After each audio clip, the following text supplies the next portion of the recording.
बिस्मिल्लाहिर्रहमानिर्रहीम। Question number 4 है factorise. तो अगेन हमारे पास देखिए पहली वैल्यू एक्स स्क्वायर की, फिर एक्स की और फिर कांस्टेंट वैल्यू है। तो हम पेयर्स वाला मेथड ही यूज़ करेंगे, ठीक है। तो उसके लिए फर्स्ट और लास्ट वैल्यू को मल्टीप्लाई किया तो आ गया 3 2 ज़ार 6 एक्स स्क्वायर और दरमियान में क्या चाहिए 7 एक्स। तो हमें दो ऐसे नंबर चाहिए, मल्टीप्लाई करने से 6 आना चाहिए और दोनों को प्लस करने से 7 आना चाहिए। सबसे पहला टेबल देखें तो 2 3 ज़ार 6 होता है और अगर 2 में 3 प्लस करें तो 5 आता है। हमें प्लस करने से 7 चाहिए। आगे 3 के टेबल में भी यही होगा और 4 के टेबल में 6 आता ही नहीं है, 5 के टेबल में 6 नहीं आता। 6 के टेबल में देखें 6 1 ज़ार क्या होता है 6 और 6 में 1 प्लस करें तो क्या आ जाता है 7, ठीक है। तो हम क्या लिखेंगे 6x और 1x है, ठीक है। दोनों के साथ साइन प्लस के, ठीक है। 6x और 1x 7x हो जाता है और 6x को x से मल्टीप्लाई करें तो 6x स्क्वायर आ जाता है। तो 2x स्क्वायर और प्लस 3 फर्स्ट और लास्ट वैल्यू ऐसी की वैसे ही। 2x स्क्वायर है और 6x है तो 2 और 6 में 2 दोनों में कॉमन है और x स्क्वायर और x में x कॉमन है तो इन दोनों से 2x कॉमन आ गया। अब इधर से 2 भी कॉमन आ गया, x की 2 पावर थी, एक कॉमन आ गया तो इधर सिर्फ बाकी क्या रह जाएगा x प्लस 6 में से क्या कॉमन लिया है 2 तो बाकी कितने रह जाएंगे 3। कैसे पता चला 6 को 2 पे डिवाइड करके, बाकी 3। ये x तो कॉमन आ गया हुआ इसलिए यहाँ 3 के साथ नहीं आएगा। इन दोनों में कुछ भी कॉमन नहीं नजर आ रहा तो 1 कॉमन ले लेंगे, 1 दोनों में कॉमन है और इधर क्या बाकी रह गया x प्लस 3, ठीक है। अब क्या कॉमन है x प्लस 3, प्लस के इस तरफ भी है प्लस के उस तरफ भी है तो x प्लस 3 दोनों में कॉमन है और दूसरी वैल्यू क्या आ जाएगी 2x प्लस 1। बिस्मिल्लाहिर्रहमानिर्रहीम। सेकेंड पार्ट है 2x स्क्वायर प्लस 11x और प्लस 15, ठीक है। तो देखें पहली वैल्यू एक्स स्क्वायर की है, फिर एक्स की और फिर कांस्टेंट वैल्यू। तो अगेन पेयर्स वाला मेथड ही यूज़ करेंगे। क्या तरीक़ेकार है, फर्स्ट और लास्ट वैल्यू को मल्टीप्लाई किया जाता है। तो 2x स्क्वायर को 15 से मल्टीप्लाई किया तो 15 2 ज़ार 30x स्क्वायर और दरमियान में क्या चाहिए 11x। तो अब हमें दो ऐसे सेम नंबर ढूंढने हैं जिनको मल्टीप्लाई करें तो 30x स्क्वायर आए और उन्हीं दो नंबर्स को प्लस करने से 11 आना चाहिए। सारे साइन प्लस के हैं तो प्लस का मेथड यूज़ होगा, ठीक है। तो सबसे पहला टेबल देखिए 30 किस में आता है 2 के टेबल में 2 15 ज़ार 30 होता है, लेकिन अगर हम 15 में 2 प्लस करें तो 17 आ जाएगा। तो 2 का टेबल यूज़ नहीं होगा क्योंकि प्लस का आंसर नहीं आ रहा। आगे 3 का टेबल देखें 3 मल्टीप्लाई 10 3 10 ज़ार 30 और 3 में अगर हम 10 प्लस करें तो 13 होते हैं, ठीक है। तो मल्टीप्लाई वाली तो कंडीशन तो पूरी हो रही है लेकिन हमें प्लस करने से 11 चाहिए तो 3 का टेबल भी नहीं यूज़ हो सकता। आगे 4 के टेबल में 30 आता ही नहीं है। 5 के टेबल में देखें 5 6 ज़ार 30 और 5 और 6 11 हो जाते हैं तो ये टेबल हम यूज़ कर सकते हैं, ठीक है। दोनों को मल्टीप्लाई करें तो 30 भी आ जाता है, उन दोनों को प्लस करें तो 11 भी आ जाता है। तो लिहाजा मिडल टर्म को ब्रेक करके क्या लिखेंगे 5x और 6x है, ठीक है। मिडल टर्म वाला वेरिएबल हमने इन पेयर्स के साथ यूज़ करना होता है। तो ये वो दो नंबर हैं जिनकी मल्टीप्लिकेशन से मल्टीप्लाई वाला आंसर आ जाता है, जिनको ऐड करने से 11x आ जाता है और फर्स्ट और लास्ट वैल्यू वैसे की वैसे ही आ गई, ठीक है। अब इन दोनों में देखें 2 और 5 में कुछ भी कॉमन नहीं है, दोनों सेम टेबल में नहीं आते। एक्स स्क्वायर और एक्स में से एक्स कॉमन है तो 2x स्क्वायर और 5x में से x कॉमन आ गया, इधर बाकी 2x रह जाएगा, ठीक है। 2 रह गया, एक्स स्क्वायर था, x की एक पावर कॉमन ली, एक बाकी रह गई, प्लस इधर से x कॉमन लिया तो बाकी 5 आ गया, ठीक है। अब 6 और 15 में देखें कौन सा हाईएस्ट टेबल है जिसमें ये दोनों आते हैं।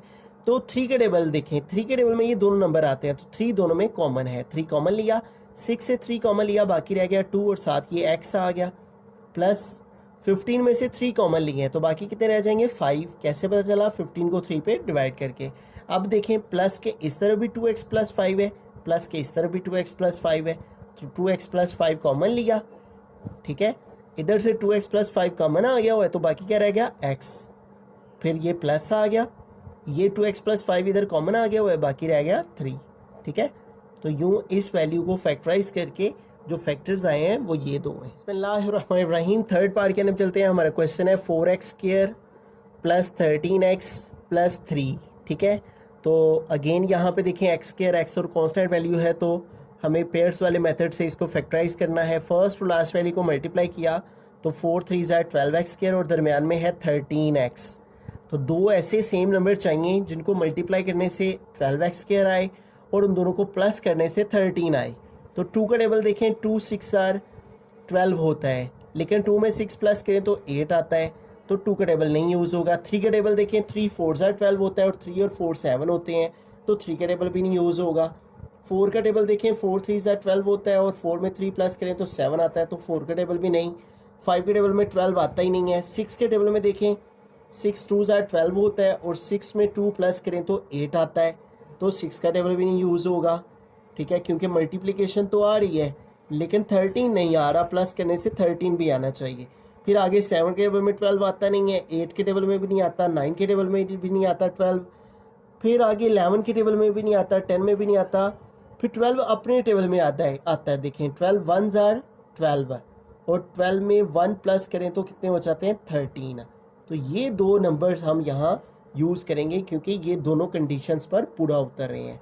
तो मिडिल टर्म को ब्रेक करके लिखेंगे 12x और 1x, 1 नहीं साथ में लिखा जाता है। ठीक है, तो ये वो दो नंबर हैं जिनको मल्टीप्लाई करें तो 12x और x को मल्टीप्लाई करें तो 12x², 12x में 1x प्लस करें तो 13x आ जाता है। ठीक है, और फर्स्ट और लास्ट वैल्यू वैसी की वैसी आ गई। ठीक है, अब देखें 4 और 12 है। ठीक है, तो 4 और 12 में कौन सा हाईएस्ट नंबर है जो दोनों एक टेबल में आते हैं, तो 4 देखें दोनों पे डिवाइड हो जाता है। ठीक है, तो 4 और 12 में 4 कॉमन है, x² और x में से x कॉमन आ गया। ठीक है, 4 कॉमन आ गया, वो x की पावर 2 थी, एक कॉमन आ गई हुई है, तो बाकी सिर्फ x रह जाएगा। प्लस 12 में से 4 कॉमन लिए हैं, तो 12 से 4 कॉमन लेने पर 3 बाकी रह जाएंगे। कैसे पता चला? 12 को 4 पे डिवाइड करके, और ये x तो कॉमन आ गया हुआ है इसलिए यहाँ पे नहीं आएगा, ब्रैकेट क्लोज। अब इन दोनों में देखें कुछ भी कॉमन नहीं नज़र आ रहा तो 1 कॉमन लेंगे। ठीक है, तो 1 कॉमन लिया तो अब क्या बाकी इधर रह जाएगा x प्लस 3। जब 1 कॉमन लें तो वैल्यू सेम आ जाती है। अब देखें क्या कॉमन है, x प्लस 3 दोनों में कॉमन है, तो x प्लस 3 आ जाएगा कॉमन, और बाकी क्या रह गया 4x प्लस 1। तो ये दो फैक्टर्स आ जाएंगे इस वैल्यू की फैक्टराइजेशन के बाद। बिस्मिल्लाहिर्रहमानिर्रहीम, फोर्थ पार्ट है हमारे पास 3x² प्लस 5x प्लस 2। तो देखें x² x और कांस्टेंट वैल्यू, तो पेयर्स वाला मेथड यूज़ करेंगे। उसका तरीका क्या है, फर्स्ट और लास्ट वैल्यू को मल्टीप्लाई करना, 3 2 6x² और दरमियान में क्या आना चाहिए 5x। तो वो कौन से दो नंबर हैं जिनको मल्टीप्लाई करें तो 6 आ जाए और उन दो को प्लस करें तो 5 आ जाए।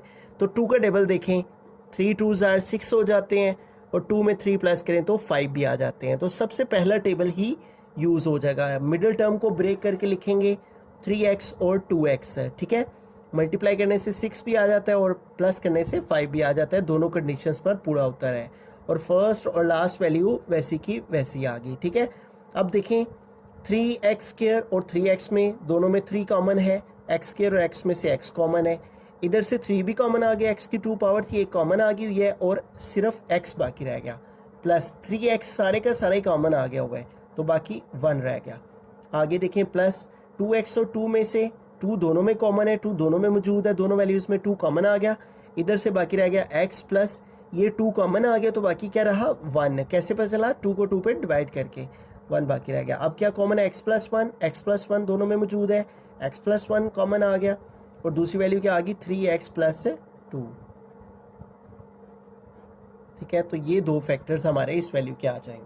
बिस्मिल्लाहिर्रहमानिर्रहीम, फिफ्थ पार्ट है। तो यहाँ भी हमारे पास पहली वैल्यू स्क्वायर की, फिर 1 वेरिएबल के साथ फिर कांस्टेंट। ठीक है, 3y² माइनस 11y प्लस 6। ठीक है, तो क्या तरीक़ेकार होता है इस तरह की वैल्यू को फैक्टराइज करने का? सबसे पहले फर्स्ट और लास्ट वैल्यू को मल्टीप्लाई किया जाता है। तो 3y² और 6 को मल्टीप्लाई किया, 3 6 18y² और दरमियान में चाहिए माइनस 11y। ठीक है, तो अब हमें वो दो नंबर्स ढूंढने हैं जिनको मल्टीप्लाई करें तो 18 आए और उन्हीं दो नंबर्स को, सेम नंबर्स को माइनस करें तो 11 आना चाहिए। ठीक है, तो अब माइनस करें या प्लस करें तो 11 आना चाहिए। सबसे पहला टेबल देखिए जिसमें 18 आता है तो वो 2 का है, 2 9s 18 होता है। ठीक है, और अगर हम 2 में 9 प्लस करें तो देखें 11 भी आ जाता है। ठीक है, तो हम यहाँ पे लिखेंगे 2y और 9y। ठीक है, देखिए मल्टीप्लाई करने से 18 भी आ जाता है और इनको अगर हम प्लस करें तो 11 भी आ जाता है, लेकिन हमें माइनस 11 चाहिए तो इसलिए दोनों के साथ साइन माइनस के रखेंगे। क्योंकि जब दोनों के साथ साइन माइनस के होते हैं तो करते प्लस हैं लेकिन साइन माइनस का लगाते हैं, ठीक है। देखें जब हम इनको मल्टीप्लाई करें तो माइनस माइनस प्लस, 2 9 जार 18, तो देखें ये मल्टीप्लाई वाली भी कंडीशन पूरी हो जाती है और जब हम इनको ऐड करते हैं तो ये दरमियान वाली वैल्यू भी कंडीशन पूरी हो जाती है। तो फर्स्ट और लास्ट वैल्यू वैसी की वैसे आ गई, ठीक है। अब 3y² और 2y में क्या कॉमन है, सिर्फ y कॉमन है क्योंकि 3 और 2 दोनों सेम टेबल में नहीं आते, तो y² और जो y है उन दोनों में y² और y में से y कॉमन है, ठीक है। तो इधर से हमारे पास क्या बाकी रह जाएगा, 3y² की एक पावर हमने कॉमन लिया और एक बाकी रहेगी, माइनस इधर से y कॉमन ले चुके हुए हैं, बाकी क्या रह गया 2। उसके बाद आगे माइनस है तो माइनस कॉमन ले लेंगे, ठीक है। 9 और 6 में देखें कौन सा हाईएस्ट टेबल है जो दोनों में कॉमन, जो दोनों नंबर जिस टेबल में आते हैं, ठीक है। तो 3 का टेबल देखें, 3 के टेबल में ये दोनों नंबर आते हैं, ठीक है। तो 3 दोनों में कॉमन आ गया, 9 से 3 कॉमन लें तो बाकी 9 के पास 3 रह जाएंगे। कैसे पता चला, 9 को 3 पे डिवाइड करके, और साथ में ये y आ गया। जब माइनस कॉमन लिया होता है तो अंदर वाली वैल्यू का साइन चेंज हो जाता है, यहाँ माइनस आ जाएगा। 6 में से 3 कॉमन लिए तो बाकी कितने रह जाएंगे 2। कैसे पता चला, 6 को 3 पे डिवाइड करके, ठीक है। अब देखिए माइनस के इस जाने भी 3y माइनस 2 है, माइनस के उस जाने भी 3y माइनस 2 है, तो 3y माइनस 2 दोनों में कॉमन आ गया और दूसरी वैल्यू क्या आ जाएगी, y माइनस 3, ठीक है। ये दोनों में से कॉमन लेने के बाद आ जाएगी। बिस्मिल्लाहिर्रहमानिर्रहीम, 6th पार्ट है हमारे पास 2y² माइनस 5y प्लस 2, ठीक है। तो अगेन पेयर्स वाले मेथड से इसको फैक्टराइज किया जाएगा। फर्स्ट और लास्ट वैल्यू को मल्टीप्लाई किया तो आ गया 4y² और दरमियान में चाहिए माइनस 5y, ठीक है। तो अब वो कौन से दो ऐसे नंबर हैं जिनको मल्टीप्लाई करें तो 4 आए और उन्हीं दो नंबर्स को प्लस करें तो 5 आए। तो सबसे पहला टेबल देखें, 2 2 जार 4 और 2 में 2 प्लस करें तो 4 आता है, तो 2 का टेबल तो यूज़ नहीं होगा क्योंकि मल्टीप्लाई तो आ रहा है 2 के टेबल से, लेकिन प्लस करने से 5 नहीं आ रहा। 3 के टेबल में वैसे ही 4 नहीं आता। 4 के टेबल में देखें, 4 के टेबल में 4 1 जार 4 हो जाता है और 4 में अगर हम 1 प्लस करें तो 5 भी आ जाता है। तो इसका मतलब हम 4 का टेबल यूज़ कर सकते हैं। 4 1 जार 4 और 4 में 1 प्लस करेंगे तो 5 आ जाएगा, ठीक है। लेकिन इम्पॉर्टेंट बात क्या है कि हमें -5 चाहिए, तो इसलिए दोनों के साथ साइन माइनस के रखने होंगे, ठीक है। देखें जब -4 और -1 को मल्टीप्लाई करेंगे तो माइनस माइनस प्लस, 1 4 जार 4, ये मल्टीप्लाई वाला भी आंसर आ जाएगा। और जब हम -4 और -1 को सॉल्व करेंगे तो -5, ये दरमियान वाला आंसर भी आ जाएगा। तो ये दो पेयर्स हमारे पास बन जाएंगे, ठीक है। तो अब 2y² और 4y में देखें क्या कॉमन है, एक तो 2 दोनों में कॉमन है, y² और y में y कॉमन है, तो 2y दोनों से कॉमन आ गया। इधर से 2 कॉमन आ चुका हुआ है, y² से y की 1 पावर कॉमन आ चुकी हुई है, तो इधर सिर्फ y बाकी रह जाएगा, ठीक है। क्योंकि 2 भी कॉमन आ गया, y की 2 पावर थी, एक कॉमन आ गई, एक बाकी रहेगी। फिर -4 में से 2 कॉमन लिए तो बाकी 2 रह जाएगा और ये y तो कॉमन आ गया हुआ है। अब इधर बाहर माइनस है तो माइनस कॉमन ले लेंगे, इन दोनों में कुछ भी कॉमन नहीं नजर आ रहा तो 1 कॉमन ले लेंगे, ठीक है। इधर क्या बाकी रह जाएगा y, और जब माइनस कॉमन लेते हैं तो अंदर साइन चेंज हो जाता है, ठीक है। ये प्लस है तो चेंज होके माइनस हो गया और बाकी क्या रह जाएगा 2, ठीक है। अब देखें क्या कॉमन है, y-2 दोनों में कॉमन है तो आ गया y-2 और दूसरी वैल्यू क्या रहेगी 2y-1, तो ये इस वैल्यू के फैक्टर्स आ जाएंगे। बिस्मिल्लाहिर्रहमानिर्रहीम, 7th पार्ट है 4z² माइनस 11z प्लस 6 है। तो यहाँ पे भी देखें पहली वैल्यू स्केयर वाली, फिर 1 पावर वाली, फिर कांस्टेंट है, तो पेयर्स वाला मेथड यूज़ करेंगे। फर्स्ट और लास्ट वैल्यू को मल्टीप्लाई करें तो 4 6 24z² आ गया और दरमियान में क्या चाहिए -11z चाहिए, ठीक है।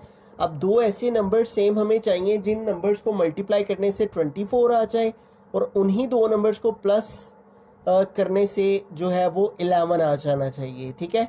तो 2 का टेबल देखें तो 2 12 जार 24 होते हैं और 2 में 12 प्लस करें तो 14 आता है और माइनस करें तो 10 आता है, तो 2 का टेबल यूज़ नहीं होगा। 3 के टेबल में चलें, 3 8 जार 24 और 3 में अगर हम 8 प्लस करें तो 11 आ जाता है, तो ये दो नंबर हम जो है वो यूज़ करेंगे क्योंकि ये दोनों कंडीशंस पर पूरा उतरते हैं, ठीक है। तो यहाँ दरमियान वाली वैल्यू को हम ब्रेक करके हम लिखेंगे 8z और 3z, ठीक है। अब यहाँ पे हमें दरमियान वाली वैल्यू वाला वेरिएबल यूज़ करना होता है, ठीक है। अगर दरमियान में यहाँ x हो तो x लगाते हैं, y हो तो y लगाते हैं, z हो तो z लगाते हैं। अब हमें क्या चाहिए, -11 चाहिए इनको सॉल्व करने से, तो दोनों के साथ साइन माइनस के लगाएंगे। ठीक है, देखें जब इनको मल्टीप्लाई करें तो माइनस माइनस प्लस, 8 3 24 जी स्क्वायर आ जाते हैं, और जब इनको सॉल्व करें तो -8 और -3 -11 भी आ जाता है। ठीक है, और फर्स्ट और लास्ट वैल्यू हमने वैसी की वैसे ही लिख ली। अब 4z स्क्वायर और 8z में से कॉमन लेंगे, तो देखें 4 दोनों में कॉमन है। ठीक है, क्योंकि 4 दोनों पे डिवाइड हो जाते हैं, और z स्क्वायर और z में से z कॉमन है, तो 4z दोनों में से कॉमन आ गया। ठीक है, 4 कॉमन आ गया और z की पावर 2 थी, एक कॉमन आ गई, तो इधर सिर्फ बाकी z रह गया। ठीक है, उसके बाद आगे माइनस है तो माइनस आ गया। ठीक है, 8 में से हमने 4 कॉमन लिए हैं, तो बाकी कितने रह गए, 2। कैसे पता चला, 8 को 4 पे डिवाइड करके, और ये z तो हम कॉमन ले चुके हैं इसलिए यहाँ पे नहीं आएगा। ठीक है, उसके बाद आगे देखिए माइनस है तो माइनस कॉमन ले लिया, 3 और 6 में से 3 कॉमन है तो 3 कॉमन आ जाएगा, क्योंकि 3 दोनों पे डिवाइड होता है, तो 3 कॉमन आ गया, इधर बाकी z रह जाएगा। और जब भी माइनस कॉमन लिया हो तो अंदर साइन चेंज हो जाता है। ठीक है, माइनस है कॉमन लिया हो तो ये प्लस का साइन चेंज होकर माइनस हो गया, और 6 में से 3 कॉमन लिए तो बाकी कितने रह गए, 2। ठीक है, अब देखें माइनस के इस तरफ भी z -2 है, माइनस के इस तरफ भी z -2 है, तो z -2 दोनों से कॉमन आ गया, और दूसरी वैल्यू क्या बाकी रहेगी, 4z - 3। ठीक है, तो यहाँ पे आ गया 4z - 3, तो ये दोनों फैक्टर्स आ जाएंगे इस वैल्यू के फैक्टराइजेशन के बाद। बिस्मिल्लाहिर्रहमानिर्रहीम, 8th पार्ट के अंदर भी चलते हैं। तो यहाँ पे देखें हमारे पास जो क्वेश्चन है इसमें एक्स स्क्वायर वाली टर्म लास्ट में लिखी हुई है, तो हम सबसे पहले इसको रीअरेंज कर लेंगे। ये -3x² पहले आ जाएगा, फिर सेकंड पे x वाली, और थर्ड में ये कांस्टेंट टर्म +6। ठीक है, अब देखिए क्वेश्चन उसी फॉर्म में बन गया, x² x और कांस्टेंट वैल्यू। ठीक है, अब हम क्या करेंगे, फर्स्ट और लास्ट वैल्यू को मल्टीप्लाई किया, तो -3x² और 6 को मल्टीप्लाई किया तो 6 3 18x², और दरमियान में क्या है, +7x है। ठीक है, तो अब हमें दो ऐसे नंबर चाहिए जिनको मल्टीप्लाई करें तो 18 आ जाए, और उनको प्लस माइनस करें तो 7 आ जाए। ठीक है, तो सबसे पहला टेबल देखें तो 2 9 क्या हो जाता है, 18, और अगर हम 2 और 9 में से इसको माइनस करें तो आ जाता है 7। ठीक है, तो हम मिडिल टर्म को ब्रेक करके क्या लिख देंगे, 2x और 9x है। ठीक है, क्योंकि ये वो दो पेयर्स हैं जो कि हमारी इस कंडीशन को, दोनों कंडीशन को पूरा करते हैं। ठीक है, लेकिन इंपॉर्टेंट बात क्या है, किसके साथ प्लस और किसके साथ माइनस लगाएं, हमें +7x चाहिए, इसलिए बड़ी वैल्यू के साथ हम प्लस का साइन और छोटी वैल्यू के साथ माइनस का साइन लगाएंगे। ठीक है, 9 में से 2 माइनस करें तो 7 आ जाता है, और 9 को 2 से मल्टीप्लाई करें तो 18 आ जाता है। ठीक है, प्लस मल्टीप्लाई माइनस क्या होता है, -2 9 18, और +9 - 2 क्या होता है, +7। तो देखिए ये दोनों कंडीशन को हमारा ये वाले पेयर पूरा करते हैं। ठीक है, और फर्स्ट और लास्ट वैल्यू हमने वैसे की वैसे लिख ली। ठीक है, अब इन दोनों में देखें, एक तो माइनस, दोनों में माइनस स्टार्ट में है तो इसलिए माइनस कॉमन आ गया। ठीक है, अब इन दोनों में देखें 3x² और 2x में से 3 और 2 में से तो कुछ भी कॉमन नहीं है, और x² और x में से x कॉमन है, तो -x इन दोनों से कॉमन आ गया, इधर से माइनस कॉमन लिया हुआ है इसलिए अंदर साइन प्लस का हो जाएगा, और बाकी रह गया 3, और x² में से x कॉमन लिया तो बाकी x बाकी रह गया, क्योंकि x की 2 पावर है, एक कॉमन लिए एक बाकी रहेगी, माइनस कॉमन लिए हुए इसलिए यहाँ पे प्लस आ जाएगा। ठीक है, और ये x तो हम कॉमन ले चुके हैं इसलिए यहाँ पे 2 आ जाएगा। ठीक है, अब आगे देखें, प्लस है तो प्लस आ गया, स्टार्ट में प्लस है, प्लस आ गया। 9 और 6 में से देखें कौन सा हाईएस्ट नंबर है जो दोनों को डिवाइड करता है, तो दोनों को डिवाइड जो करता है नंबर वो 3 है, तो 3 दोनों में कॉमन ले लिया। ठीक है, 9 से 3 कॉमन लिए तो बाकी 9 के पास कितने रह गए, 3, और साथ में ये x रह गया, प्लस 6 में से 3 कॉमन लिए, बाकी कितने रह गए, 2। कैसे पता चला, 6 को 3 पे डिवाइड किया। ठीक है, 9 से 3 कॉमन लिए, बाकी 3 कैसे रह गए, 9 को 3 पे डिवाइड किया, बाकी 3 आ गया। अब क्या कॉमन है, 3x + 2, 3x + 2, ये दोनों में कॉमन है तो आ गया 3x + 2। ठीक है, और सेकंड वैल्यू क्या आ गई, -x + 3। ठीक है, तो हम इसमें एक स्टेप का मजीद इजाफा करेंगे, वो ये कि इस वैल्यू के अंदर ये प्लस वाली हम पहले लिख लेंगे और ये -x जो है ये बाद में लिख लेंगे, तो ये हमारे पास इस टर्म के फैक्टर्स आ जाएंगे।